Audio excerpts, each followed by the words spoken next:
Ladies and gentlemen, this is the main event.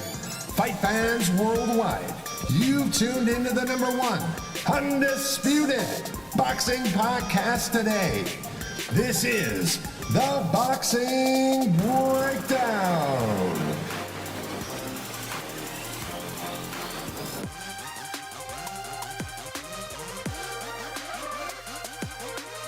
Now, your heavy-handed, hard-hitting host, Mark Roxy.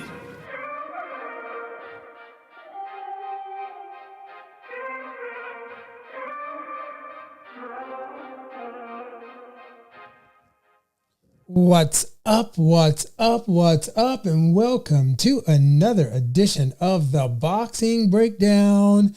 And I am your host, Mr. Mark Roxy, and I am with my partner in crime here, Mr. Harold Hunt. Welcome to another episode, Harold. What's going on? What's up?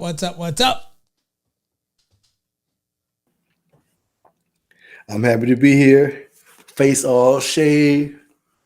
Yeah, you look good, man. You look really, really good. For those of you, you were around losing all that weight. I was like, well, I got to do something, so I took off the whiskers. Yes. I lost the weight, and you got the clean-shaven face. People, if you are tuning in on Apple Podcasts, Google Podcasts, or wherever you get your podcasts, thank you for being with us tonight.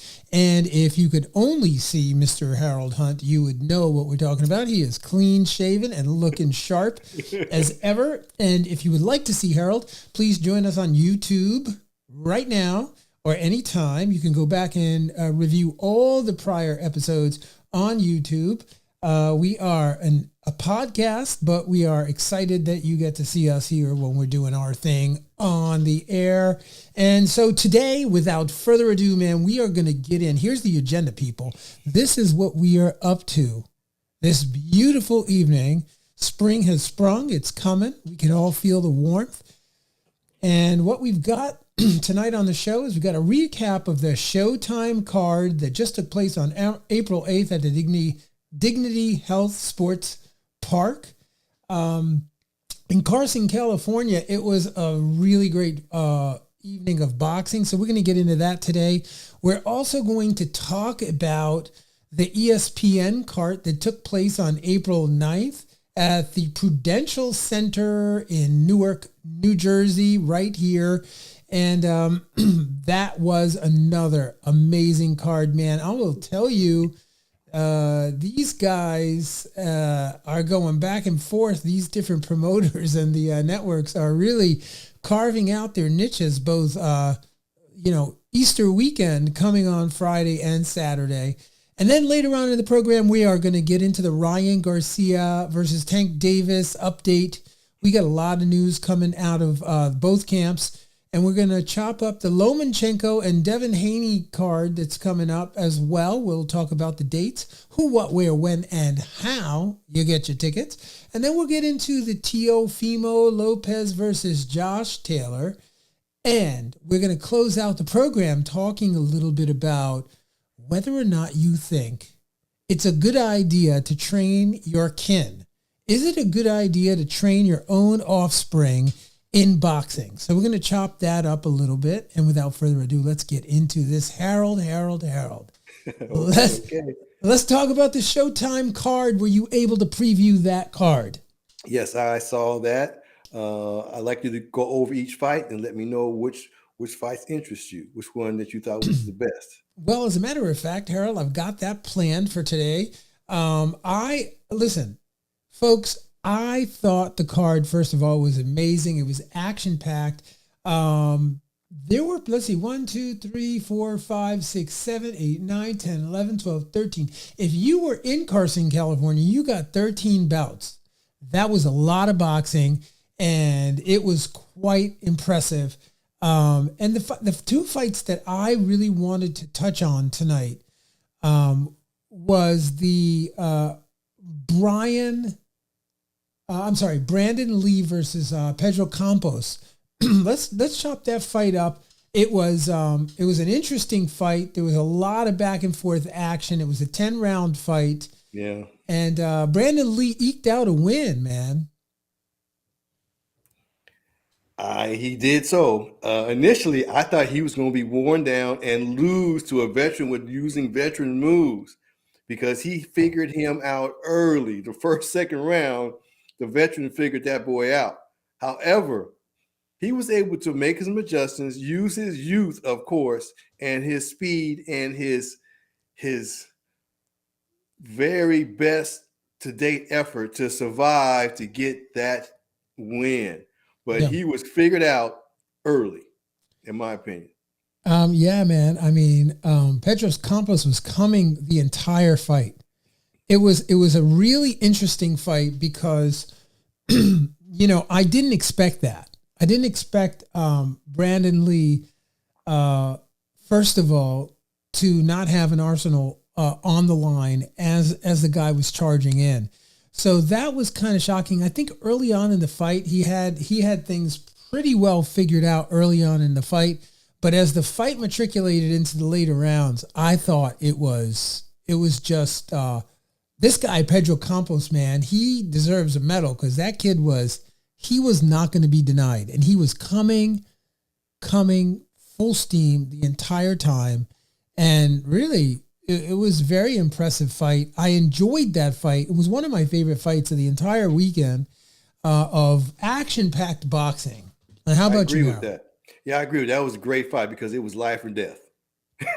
And whenever you get that drama involved in that, yeah, it captures your opinion because we didn't know if he was going to survive or he wasn't. And the veteran, he had a thought in his mind, there's no way this kid can beat me, no way. And that mental situation also fueled him to not be denied, as you said. So, yeah. And to see him prevail, Campos, of course, should get a lot of work after this because he's still viable, of course. And he can always say he was robbed, but this is a good step for Lee, I believe. Yeah, man. No, absolutely. I mean, he eked out the win. I'm sure they're going to go back and look at the film, and they're going to go back and kind of study where the fight plan broke down a little and what was happening in the second half of the fight as he faded toward the tail end of the fight. Great fight, awesome weekend. I mean, so Brandon Lee is 27-0, and Pedro Campos is 34-2-1 now. So Pedro Campos has got to go back to the drawing board and really dig deep to see where he goes next from here. But Brandon Lee advances, and it was a great fight, man. And then the real big fight of the night, Harold, the big fight of the night. Big fight. I mean, listen, I'm not going to spoil it. I'm kind of wanting to deliver it to the listeners slowly. But Sebastian Fundora against Brian Mendoza was shocking. It was a shocking fight. Tell us, Harold. I'll let you go first, please. No, man. I mean, so, the much anticipated fight, I think everybody in the arena kind of figured that Sebastian Fundora would come out with the victory, that he would, this was for the WBC Interim World Super Welterweight title. And they just assumed that Fundora was going to really be able to handle Brian Mendoza pretty good. I mean, the majority of the people in the arena and in lead-ups to the fight, weigh-ins, people were saying, yeah, Fundora's going to get him. He's got the great, inside fighting, uppercut when the guy falls in, blah, blah, blah. But that's not the way it worked out. It's not the way it worked out because Fundora got hit with a hook that smoked him. I mean, he got smoked off the hook, then came back with an uppercut left hook, dropped him, dropped Fundora down. He sat on his tailbone looking at he wasn't looking at the ref. He was looking into space. And he was knocked into tomorrow.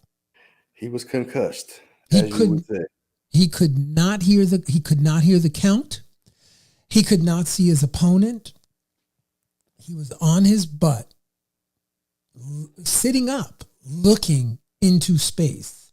It was quite a shock to see that out of a guy who, you know, everybody was really touting as the next, you The know, next thing. the Don Dada of the division, if you will, Yeah. the Don Dada of the division, man. And it didn't work out for Fundora. That card, I just have to, again, I want to take my hat off to the folks at Showtime, because that card Great was card. absolutely outstanding. You know, Chris Arreola was on the card. He fought Yes. Matthew McKinney. You know, Adrian Corona fought Jerry Perez. There was so many fights on the card. I can't even get into all of them. They're all noteworthy. They were all great. I'll just say that in the winning column, Gabriel Mastros came out. Frank Frances came out. Gabriel Fundora came out. Adrian Corona got a draw. Victor Slavinskaya got a win. Chris Ariella won. Gabriel Garcia won. Justin Valeria won. And Federico Pacheco Jr. won. So that's how that ended up. And yeah, it was a great night of boxing, man. We're rushing right through this stuff. Let's jump over to the ESPN card. Let's get into this card, because honestly, the folks at ESPN and the folks at Top Rank put on a spectacular evening of boxing. Took place Saturday, the 8th, at the Prudential Center in Newark, New Jersey. New Jersey State Control Board was, presiding over this event. Promoter was Bob Arum. Matchmaker Brad Goodman. Shout out Brad Goodman. Amazing job. Great night of boxing.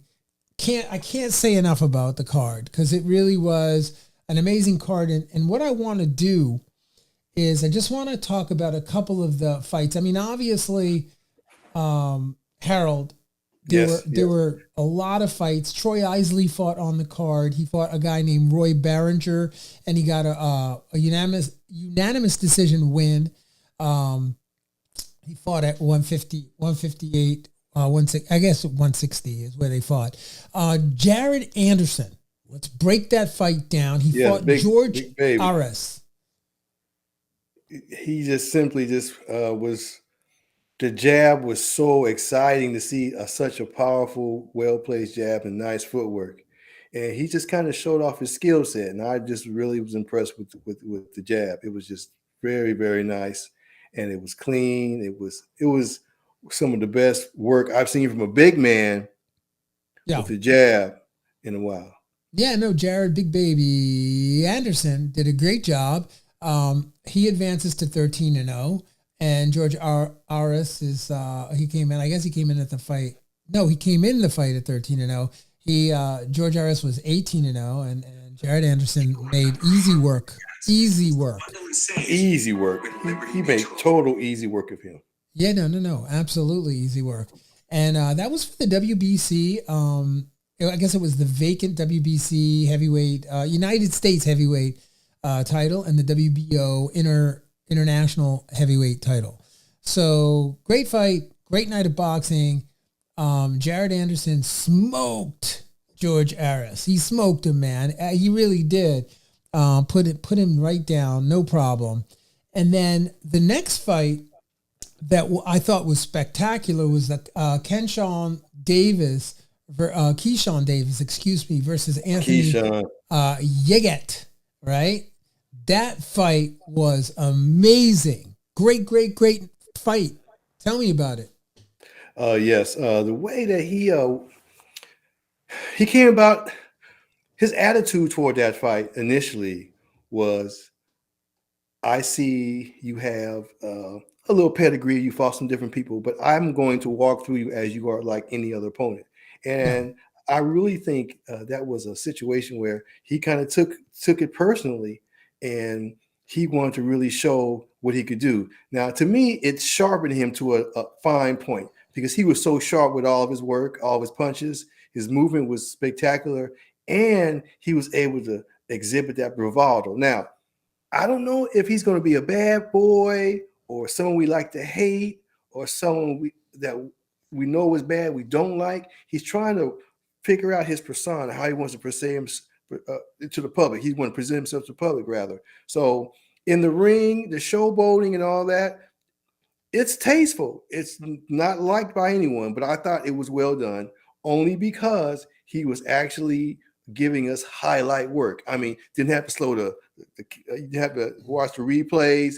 He was snapping that stuff off in real time, and it was so clean. It was very pleasing to see, along with the bravado. So I thought it was a great fight. I thought Yiget came to fight, and Yiget was going to test him, and he just simply could not. So we're looking at a champion up and coming, because to me, this was kind of his watershed type situation where he had a very wily veteran who did some veteran type work in there around the referee's back and all that kind of stuff. I was like, yeah, show this boy. But this boy sits with who? He sits with some really good people,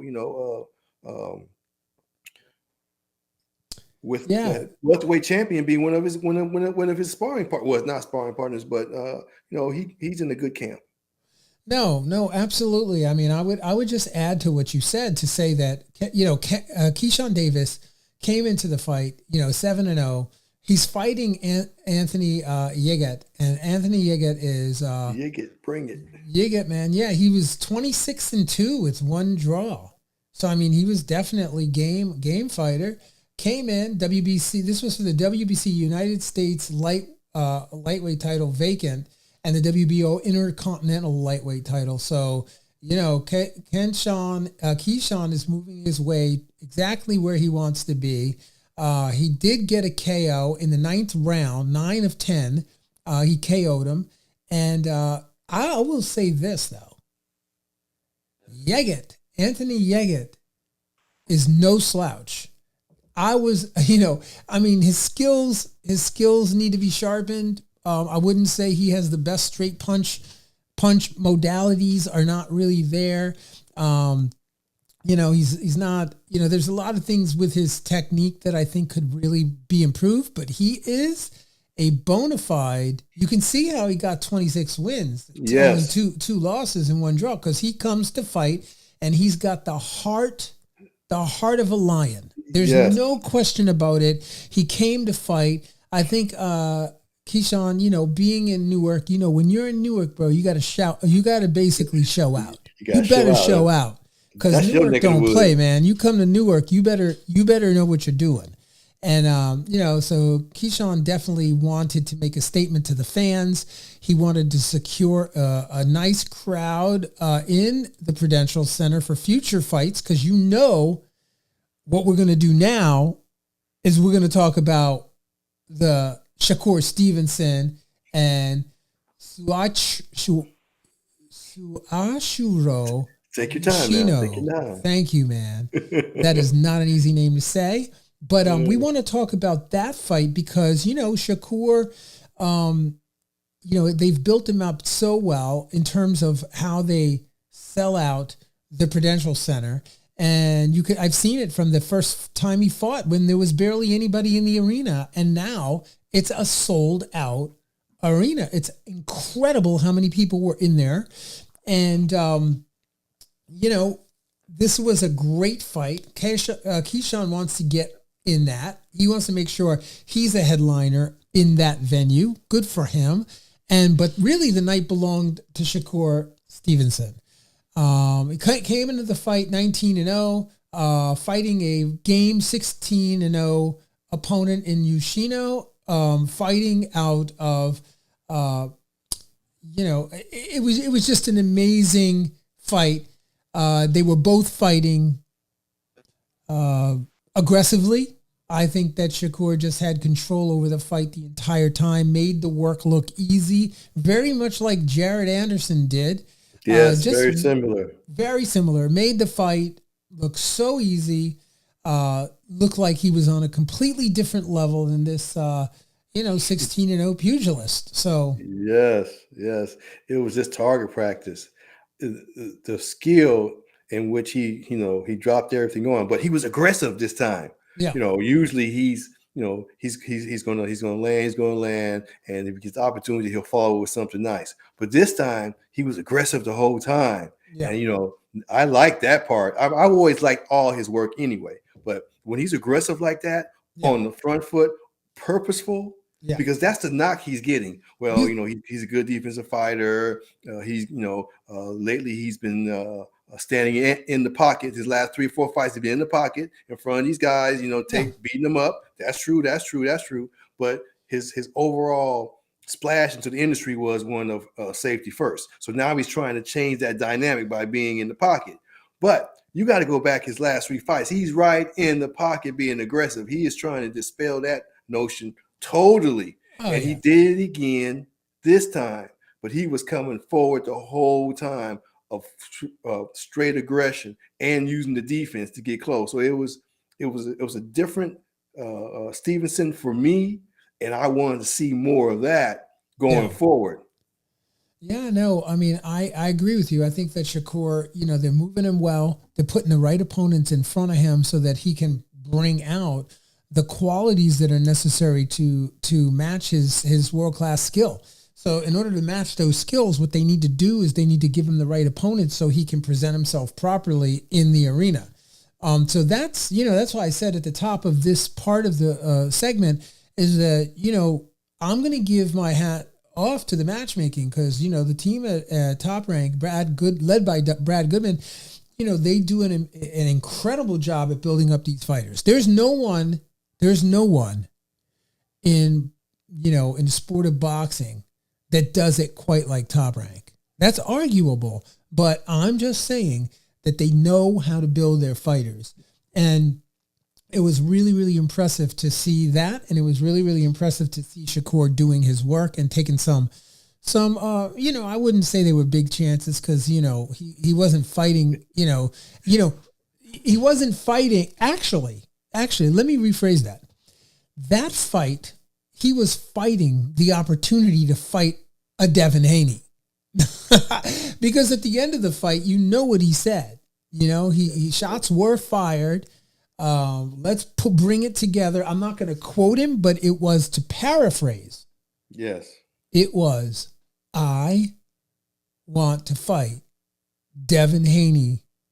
And by the way, I've always gotten the better of him in sparring. So bring it. Let's go. That's the paraphrase of what was said without putting words in anybody's mouth. Shots were fired. It would be great to see that fight. And Harold, if you guys have been listening to the podcast for the last 3 years, then what you know is that I have always been talking. I don't think there's many podcasts that go by where I don't bring up Teofimo Lopez, Devin Haney,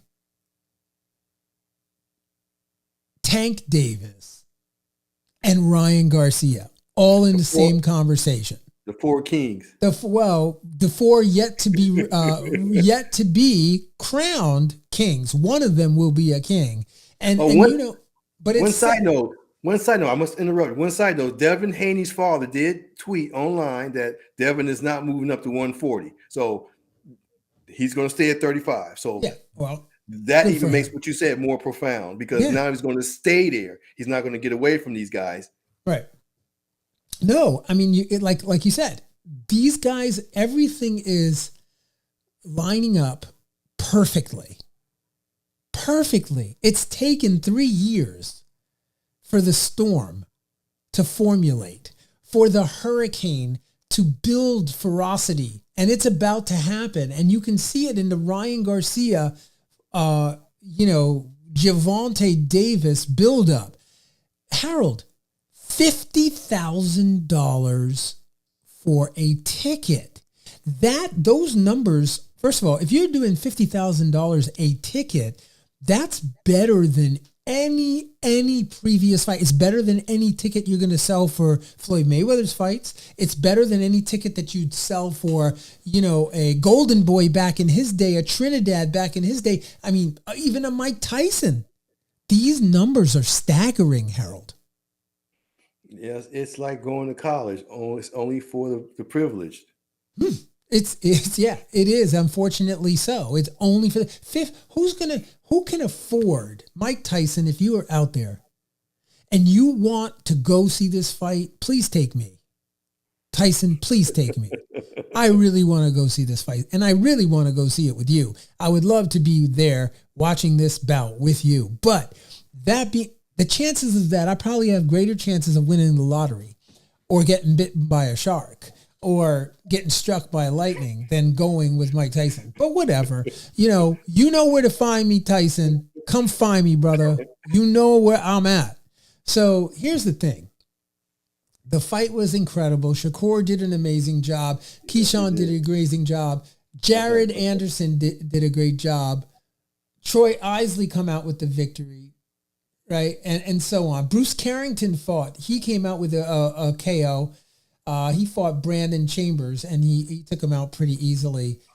Kelvin Davis fought against Nelson Morales, got a unanimous decision. So that was a great, great card. Again, hats off. Boxing fans are in their glory, right? Yes. I must comment about the card because your enthusiasm makes me really think about the opponents that they're bringing to them are really helping them along with their careers. Yeah. The opponents, of course, are of note, and they are not anyone to walk over. So just being able to put that element together, the B sides and the A sides, if you will, and they're being competitive and interesting, and the possibility of the so-called B side people could have won the fight, as is we've seen with the Fundora situation. So I fully appreciate your happiness with the matchmaking as I look back over these bouts and measure the opposition against the favorites, and it was well done. Absolutely. No, exactly, man. And if you haven't seen them, the great news here too is that Showtime and ESPN are replaying them. I believe ESPN is replaying them, but Showtime, kudos to you because you are replaying the entire card. Great job. So if you didn't catch it that night, you could have got it the next morning, and you can get it probably next weekend as well. So yeah, I mean, just absolutely amazing card of boxing. And now, Harold, let's flip ourselves over real quickly here. Let's get into the Ryan Garcia versus Tank Davis. What you got? Any scuttlebutt out there? Well, right now, the main thing is, how is the pending incarceration or detainment or house arrest is going to play into the fight for Tank? Is that something that he's dreading, or he seems like it's going to be a problem for him? And I think not at all. No, he'll face it when he faces it. Until that time comes, he's not even considering any kind of situation. I think he really needs to move this needle on his side.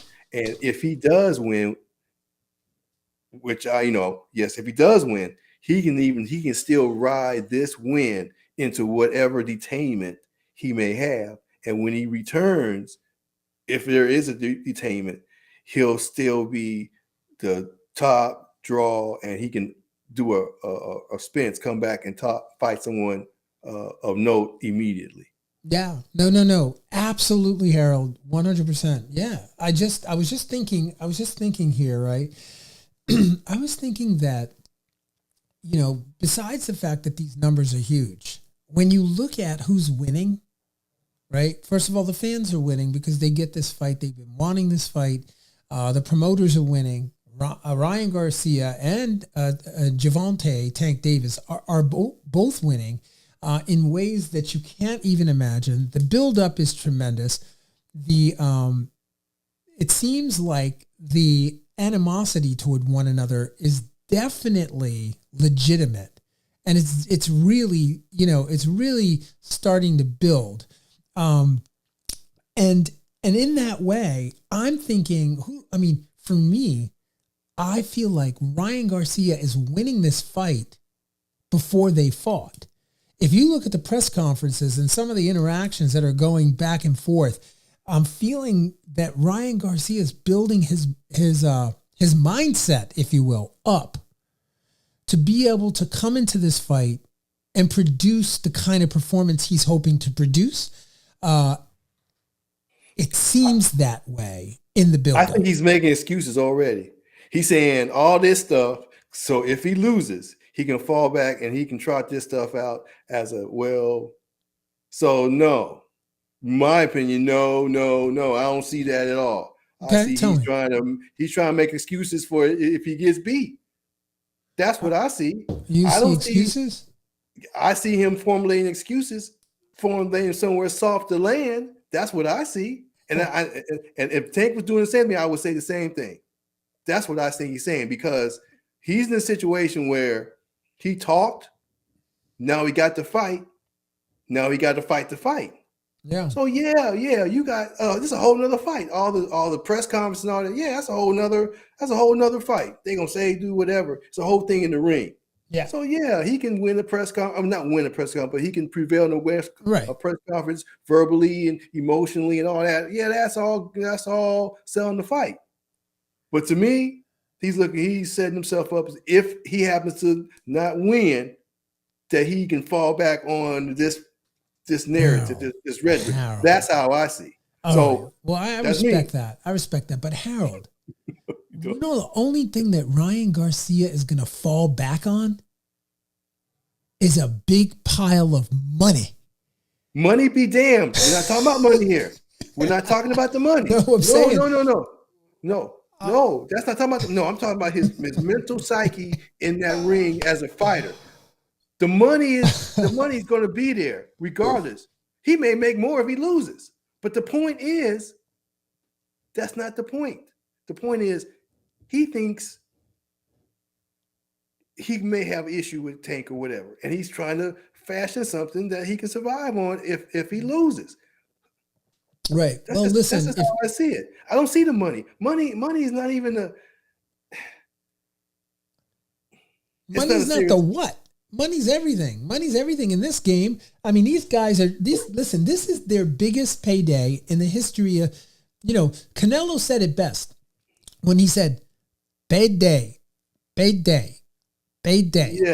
yes. That's a given. They are going to get that payday. That payday was already predestined years ago when they started talking. So they're going to get the payday. That's not even my case. The payday will be there, no doubt about it, and it's a motivation. But I'm talking about as a fighter to fighter. Yeah, money be damned. That's how I see he's trying to posture himself. Yeah, I get it, and I know. I mean. Anybody who's listening to the podcast right now, which, by the way, thank you for listening to the podcast. If you're listening on Apple Podcasts, Google Podcasts, or wherever you get your podcast, thank you for being with us. But Harold, you can also find us on YouTube. I don't know if they know that, Harold. I don't know if they know that they can find us on YouTube at The Boxing Breakdown. You can hit us on Instagram and Facebook at The Boxing Breakdown. Go find us, like us, share, whatever you do, like, share, hit the notifications, all of the things that you got to do to be part of the community here at the Boxing Breakdown. Yeah, man. I basically understand your point, Harold. I understand, Tank's got the skills that pay bills. And this is going to be an amazing fight. Leo Santa Cruz came out and said it best. He said, look, Tank Davis hits harder than you think. All right. He hits harder and he comes faster and he comes out of nowhere and you think you got it all sorted out and then boom is quote what he said, basically, again, paraphrasing without putting words into Mr. Leo Santa Cruz's mouth. That's basically what he tried to say to warn Ryan Garcia from, taking this too lightly. So, which I don't think either one of them, I think they both legitimately believe that they're going to win this fight. So, hey, we're going to find out soon enough. But Harold, until then, right, this fight, by the way, the Ryan Garcia Tank Davis fight will be fought on April 22nd, 2023 in Las Vegas, Nevada.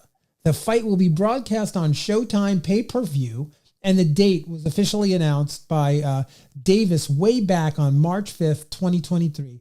The fight has been long discussed, and both fighters have called for this fight to happen. It will happen on April 22nd.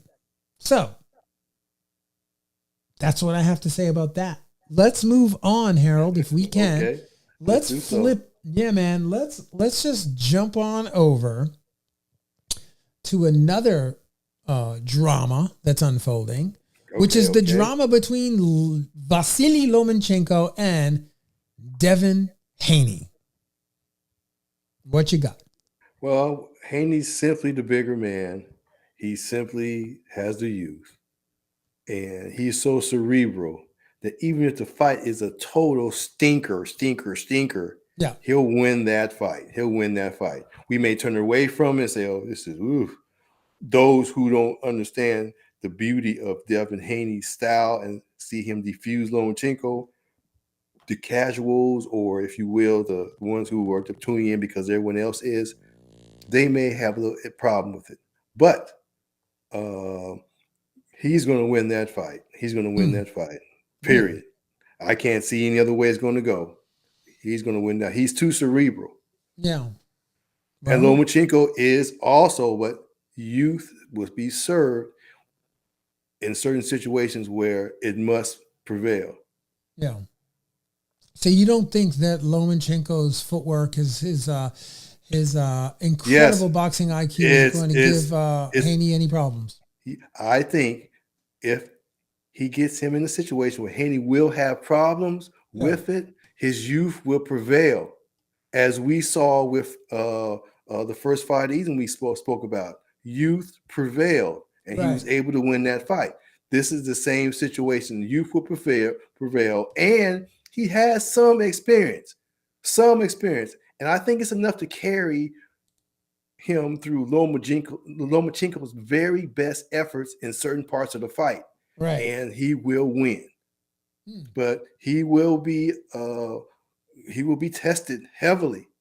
And you have a lot to it, but youth always wins. Youth is undefeated. And this is a situation where I just see it, and he has just enough seasoning to get through what Loma's going to offer him. Right. Well, folks, I mean, this is, the undisputed lightweight king, Devin Haney, the dream, right, is ready. I mean, this is going to be a big pay-per-view. Haney will defend all the belts against former three-time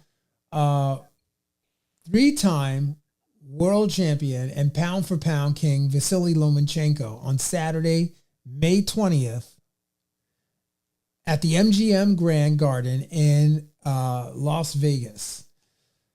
So, I mean, this is not a fight. Again, this is one of those fights that the fans have been clamoring for years. And the two of these guys are going to face off for the first time Thursday in Los Angeles. I believe there's a press conference that's happening. And so these guys are going to start to face off, and they're going to start to build up the fight and blah, blah, blah. But this is going to be a very, very good fight. The fight will be streamed on Top Rank on ESPN Plus, and it's a pay-per-view. So I know that is what you guys should expect, is that this will be a pay-per-view. I think that the price is about $60 for the fight. That's not bad. No, it's not bad at all. I mean, it's not the $99 that we've been seeing, $79, $59 is better. Prices. Yeah, it is better. It is better. But hey, as far as press conferences go, Haney's got a side man with him, or a front man, if you will, or in rapping, what do they call the man that's answering the rapper? What's that called? A side man? What's that? Mark, you in the rapping world? No, anyway, I his father is his yes man, not his yes man, is his I forget the term, but anyway, those two together have a really 1-2 punch when it comes to press conferences. Okay, and they have command of English language. Okay, Lomachenko, he's not articulate like that. Okay, the Right. father, he's straight Russian. So you're really going to have a great interpreter on the Lomachenko side to get that passion out of them into English back and forth with Haney and his father. So I've got to see how they're going to make that work, because Lomo's English is broken, and Haney will chop him up verbally. So the interpreter on Lomo's side has to be very, very astute, because he's got to keep the dialogue going by answering and going back and forth, translating from another language. Because Lomo is passionate. His father is passionate, but they can't project that at an English press conference. That's a great point, Harold. I hadn't really given that too much. I haven't really paid too much attention to that piece, but you're absolutely right. How are they gonna sell the fight in the way that Ryan Garcia and Tank Davis are selling the fight? Interesting point. It'll be interesting to see. It'll be really, really interesting to see how they go about doing that. I will tell you this, that Vasily Lomachenko, I would not sleep on him. He's got a lot to prove. It'll be an interesting fight. I definitely love to tout these fights and talk them up and, be fair to both fighters. Yes. Will Father Time win? Or will Father Time win? Or will youth prevail? That's the question. That's the real question about this fight. And it's going to be great. Neutral. You are so neutral, man. Well, yeah. Don't worry. Wait till the next episode. When the listeners come on to the next episode, I'm gonna go with Lomachenko, bro. I'm going with Lomachenko over Devin Haney, and we're gonna see. And actually, I with the Tank Davis, Ryan Garcia, man, I go back and forth every single week. You know that. Like, Tank's gonna destroy him. Oh, Ryan. Because I'm watching, I'm paying attention. There's a lot more. Listen. What about the fundamental flaw that boy has that Tank loves? The fundamental flaw that cannot be changed. Cannot be changed. Well, I understand that, but I also know that Ryan Garcia has been fighting since he was 7 years old. The guy's got skills that pay the bills, and he does. I know that he's a YouTube sensation, but believe me, he's a real fighter. And so you cannot. He's got the reach, he's got the height, he's got long, stretchy arms. Can he use them? Will he use them? Will he control them? And will he catch Tank on the way in? Because everybody's been talking about it. I'm not saying anything that everybody else doesn't know. Tank's got, Ryan Garcia's got the neutralizer, which is a hook and a good straight right hand. Will he catch Tank on the way in, or will Tank evade the attack and be able to deliver the knockout blows that we've come to know Tank to be able to deliver? That's the question. That's what makes it such a compelling fight, because these guys' skills are made for each other. They're really, really, one kind of cancels out the other, but the question is who shows up that night and who's the real deal and who's been just doing it for the camera. Okay. Now, I sent you a text in the middle of the night about this. Yeah. You got my text. Okay. I got it. Woke me up, bro. It was very clean and precise. Now, I'll go over it now, just quickly, just to get it over with. If Ryan doesn't get you with that left hook, he doesn't have any type of discipline to put anything else together. Right. Whenever he's hurt, whenever he's running, whenever he's under pressure, or when he's applying pressure, he has just a left hook that comes from nowhere, from everywhere. But it's his protection. If he doesn't get you with that, he doesn't have anything else. He doesn't have a routine to finish. He just doesn't have a routine to finish. Yeah, man, I got that. I got that argument. I understand that, but we're gonna see Whereas Tank has routines. He finishes you. He finishes you.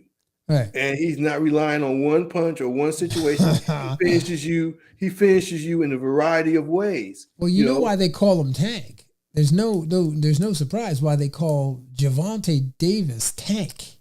There's no, I mean, I'm not sleeping on either one of them. I know that if I were to bet on either one of these fighters, I have a 50% chance of losing or winning. That's just what's so. I mean, you got to know. Come on. Hey, folks, listen. You guys that are at Top Rank and, all you promoters out there, Harold and I do an amazing job at going back and forth, keeping this stuff neutral so that, we don't want to alienate our fans. But at the end of the day, this is a 50-50 fight, man. Either one of them can win. Yeah, he can run into something. Yes. Of course. And that's the beauty of boxing. We saw it with Fundora. We see it all the time. Exactly. So I will embrace either way it goes. It's just that my opinion is what it is at this point. And I just went back and looked at all their fights, and he has such something that he does that I don't like. I mean, that could cause him issue with Tank. And I watched 5 of his fights in a row, Mark, and broke him down. I was like, I don't know if he can fix that. Then I watched the other Tank stuff, and Tank is naturally right there on top of that kind of display of fighting. Well, we talked about the fact that the coaching's going to play a major factor in this fight. Like, are they able to fix it? Are they able to fix it, Harold? What do you think? If you're out there and you're listening, Mark, when you're heat of battle and you're fighting, okay, and you can have all this training camp and all that, you resort to the thing that you've always done. I don't care what you've done. You're going to resort to that, the natural instinct that you first have. You just do, and you just do sometimes. A lot of them do. When those two natural instincts from either one of those fighters go head to head, Tank is at an advantage. Now, maybe Ryan could pick up all this and all that and be able to get away from that and not give Tank that opportunity, and he could take Tank out. Okay, that'd be a cerebral move. But his natural instinct in all the fights that I've seen are to do a certain thing. Yeah. And then Tank's natural instinct are certain things, and those things gives him an advantage. That's just what I see. I just don't think any type of outside influence is going to take that moment away. They're too young to really fall back on their experience. Right. They're young. They're young boys. I mean, they're young adults. They're still going to stand in it the way they want to stand. Now, when they get older and more mature, they're going to be able to, I believe, incorporate certain things and be successful. But at this time and the way that it's been hyped up, I just think that raw initiated process, Tank just doesn't have it's not going to have a problem. I just don't see it. He takes punches to give punches. Yes, that left hook is nasty. Yes, but there's things that he's done to not allow Ryan to get that off. I mean, we could look at Hopkins and Trinidad. Trinidad knocked Hopkins out. Hopkins knocked Trinidad out, but Trinidad did not get to put forth his money shot. None of it. He couldn't land it the whole fight. And that was what he built his reputation off of. He was not able to land that at all. Yep. And he got knocked out for it. So his number one weapon was taken away from him. And I see that possibly happening here. This is going to be an amazing fight, man. I wish Mike Tyson would pull me a ticket so I can come see this fight. I want to be there up in the front row. I need the $50,000 ticket. Come on, Mike Tyson, come on. Hit me up and get me that ticket. Or Teofimo, you got some money. Come on. Get me in that. That's your guy. That's my guy. No, but, I don't know if he's going to remember to hook me up with a $50,000 ticket. He'll probably forget that part. Yeah? Well, so here's the thing. Here's the thing, He can get you up high. What?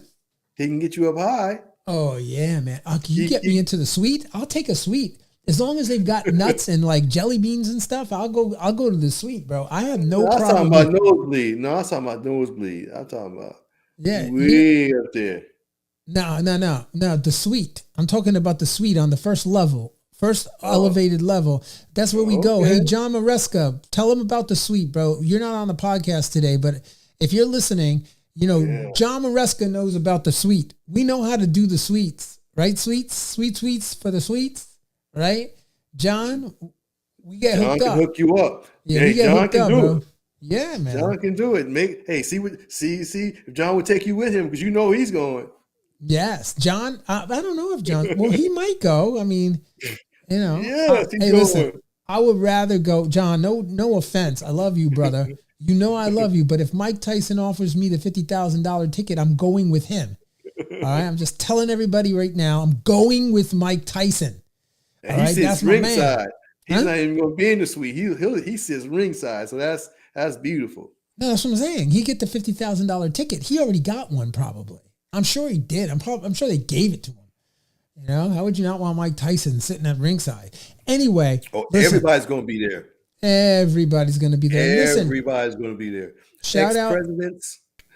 Shout out to the folks at Indios Boxing up there in Allentown, PA. What's up?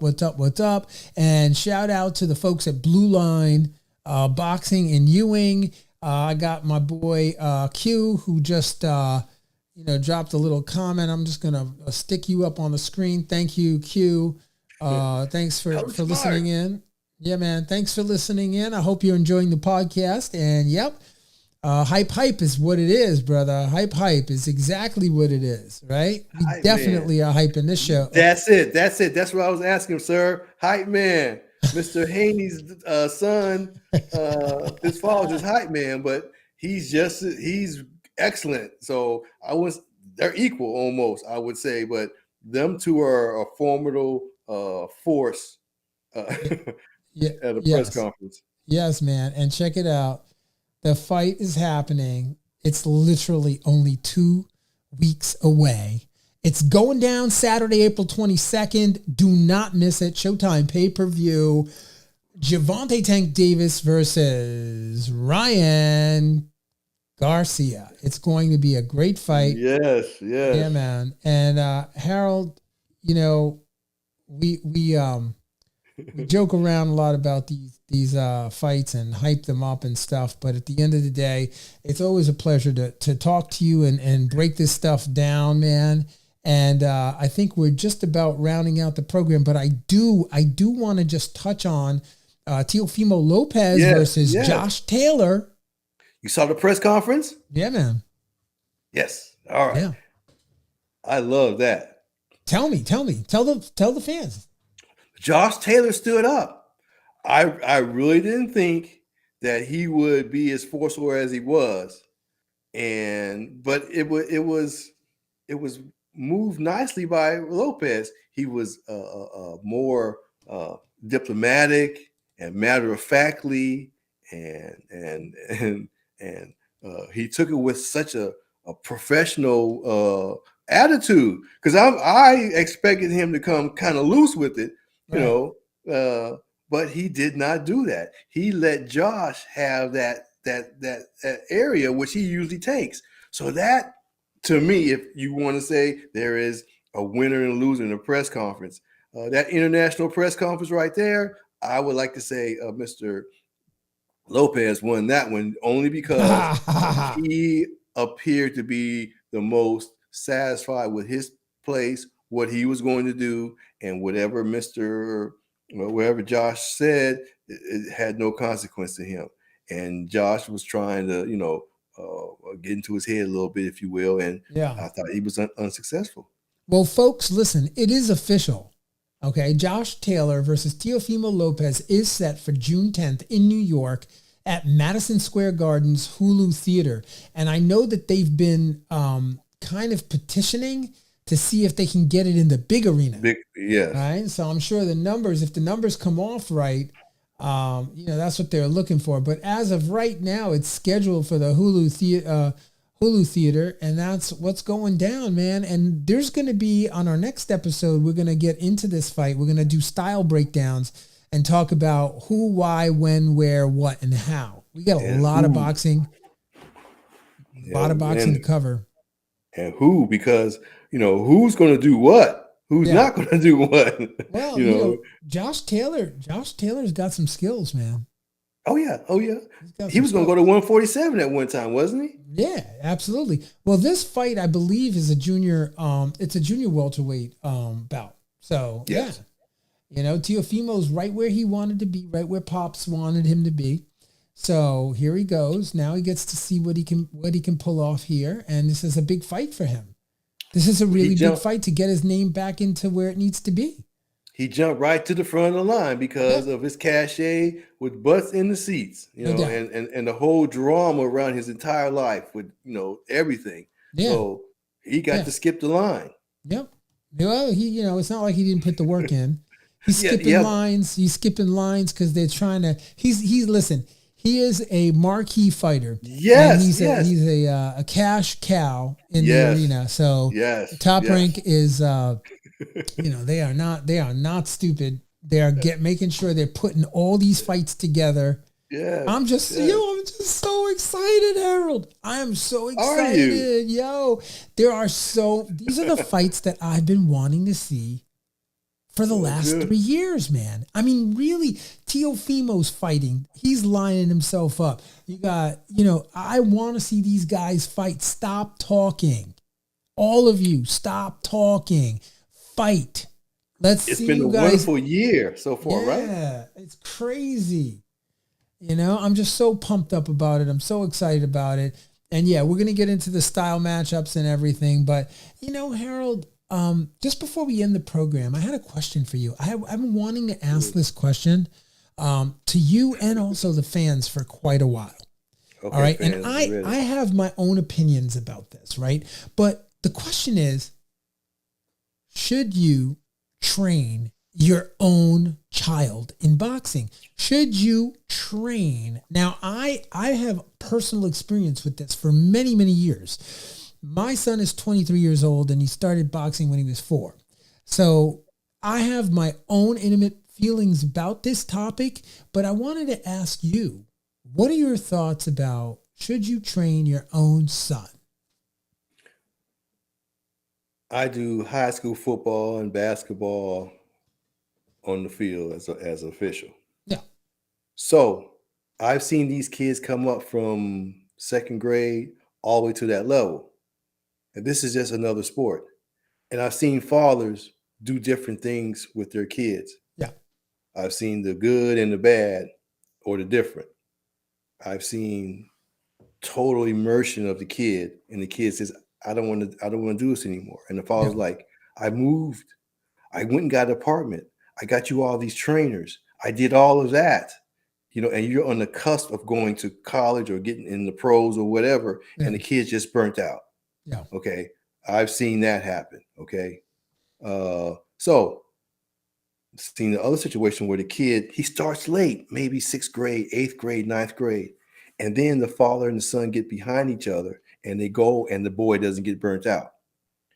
Then I've seen in boxing, which just on my side of it, not having a kid that fights anything like that. Yeah. I see the father really thinking that his son is a special breed and he feels that he can really be successful in this sport. He knows it's violent. He knows that he could possibly be hurt, but he believes that this fruit of his loins is better than anyone else's. So a boxing father has a little different view, in my opinion.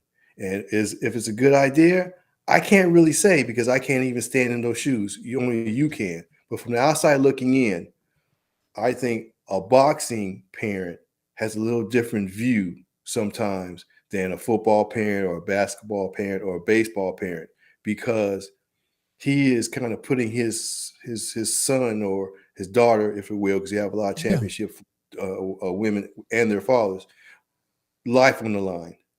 And you have to have sheer understanding that something could happen to your child. But if you are that behind them and they have the skill set and you still put them there, that's a different breed. So I would say Sometimes it's positive, sometimes it's negative. I mean, I've got some negative stories about fighters who live across the street from their fathers and they're not speaking right now, and they were championship fighters and they made millions of dollars, but Yeah. they're on the outs right now and they live directly across the street from each other in mansions, but they don't speak. So Wow. things like that can happen. Then on the other hand, you see you and your son, Yeah. Yeah.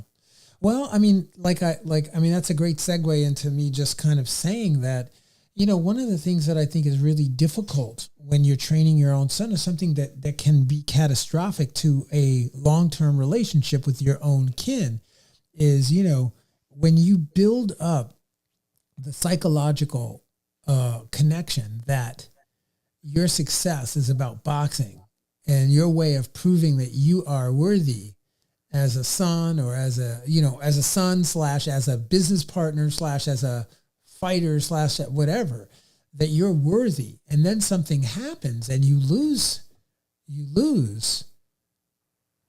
that entire relationship shifts. The entire relationship can break. It can break completely. And I think that one of the dangers, basically buyer beware, is to understand that when you train your own son without having prior experience or knowledge of number one, what the boxing world is about and what a career in any of the combat sports is about, it becomes a very, very dysfunctional relationship once you start putting millions of dollars in there, once you start losing. It's great if you're winning. If you're winning, then yes, it's like you said, offspring, my offspring is great. I'm a great trainer. You're a great fighter. We're doing great. But when you lose is when the paradigm shifts dramatically to the point where for most people it's unfixable. And I think that's something that, I've been thinking about a lot, not in relationship to my own son, but in relationship to father and son teams like Teofimo Lopez, senior and junior, and Devin Haney and his pops, and, George Kambosos and his pops. And you can go on and on. Yes. Case in point, Dogbo. He lost a fight. His father and he have been estranged since then. He was asked on national TV, when's the last time you spoke to your father? Yeah. He said, we haven't spoke. Wow. Because he was upset that the father stopped the fight. But that has not been healed. And that was on Showcase. All you fight fans, you saw that interview. If you watched that card, I guess it was ESPN card. But yes, so that's one of them. And you're right, Mark. It seems that that's unrepairable, as of right now. So, yeah, man, that's the point. It's not good sometimes. And there are other things because the expectation, there's such a business around boxing. The boxing business is a very unforgiving, very serious business. And when you, interject your own son, when you put your son in that and you're in that, the business can be unforgiving. And sometimes, depending upon your allegiance, it can really eschew the relationships as well. So I guess what I'm saying is that, if you are considering a career in boxing and a career in being trained by your father, that you should seriously, weigh the factors that are involved, because it is not an easy thing. The expectation that a trainer places on a fighter and a fighter places on a trainer is significant. And it's the one thing about training your own kin is that one would believe that no one's going to be in your corner more than your own parents, more than your own. And that is true because you can see some of the top echelon fighters like the Haneys and the Lopez's and, the list goes on and on, right? But Ryan Garcia. You know, these fighters have parents that are truly, truly committed to their success. So it can work in that way as well. But what happens when things go wrong? That's what I'm kind of alluding to. And listen, if you're tuning in and you have a comment or you have some thoughts about this, we'd love for you to find us on YouTube, add your comments into the YouTube feed, and find us on Instagram, Facebook Live, and anywhere you get your podcast. You can tune in, you can put your messages in there, and we love to hear your messages and comments. So thank you so much, man. The fans out there are amazing. There's going to be more coming down the pike on this subject. We just want to leave it there for you. And we hope that wherever you are listening to the podcast, you're having a safe drive or a pleasant listen. And until next time, man, we will see you on the next episode of the Boxing Breakdown. Peace and love. See you soon. Fight fans, join host Mark Roxy and special guests as they break down all aspects of the boxing world, including news, business, management, training, promotions, fan reactions, upcoming events, matchups, future boxing stars, title fights, state of the boxing world, and all the stuff you don't see when you watch boxing. This podcast is released each week on Thursday at 8 p.m. Eastern Standard Time. Live streamed on YouTube, Instagram, and Facebook Live. It's the Boxing Breakdown, hosted by Mark Roxy.